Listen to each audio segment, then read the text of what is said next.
আমাকে রেখে প্রতিদিন ঘুরতে যাও, আজকে বাইকের পাম্প ছেড়ে দেবো। আরে ভাই দৌড়ে দৌড়ে কোথায় যাচ্ছিস? শালা এতদিন পরে গার্লফ্রেন্ড আসছে, তাহলে বাইকে চলে যা। আবে শালা বাইকের পাম্প তো ছেড়ে দিয়েছে। আরে মন্টু। হ্যাঁ আম্মু বলো। তোর বাবা কোথায় গেছে রে? বাবা একটু শোন, এতদিন পরে তোর সেই পিঙ্কি আন্টি দেশে আসছে, আমি একটু ওখানে যাব। তুই তোর আম্মুকে বলবি আমি অফিসে গেছি, তোর জন্য চকলেট নিয়ে আসবো।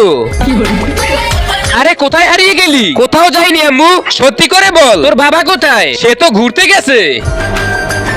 আরে পিঙ্কি তুমি কোথায় চলে গিয়েছিলে? আমি তো ইন্ডিয়ায় গেছিলাম, তুমি না বলেই চলে গেছো। আমি তো ভাবছিলাম মরেই গেছো। কি বললে? আরে না আমি ভাবছি ভালো কাজ করতে গেছো। ও লে লে লে বাবু, স্যার আপনাদের অর্ডার এসে গেছে। তুমি শয়তানকে ঘৃণা করো, আল্লাহকে মন থেকে ভালোবাসো, তাহলে চ্যানেলটি সাবস্ক্রাইব করে ভিডিওতে একটা লাইক করো। আর যদি ভালো না বাসো তাহলে লাইক সাবস্ক্রাইব করার দরকার নেই, কমেন্টে লিখো আই লাভ ইউ আল্লাহ। আরে বাবা রে, শালা আমাকে মিথ্যা বলা, দেখ কেমন লাগে।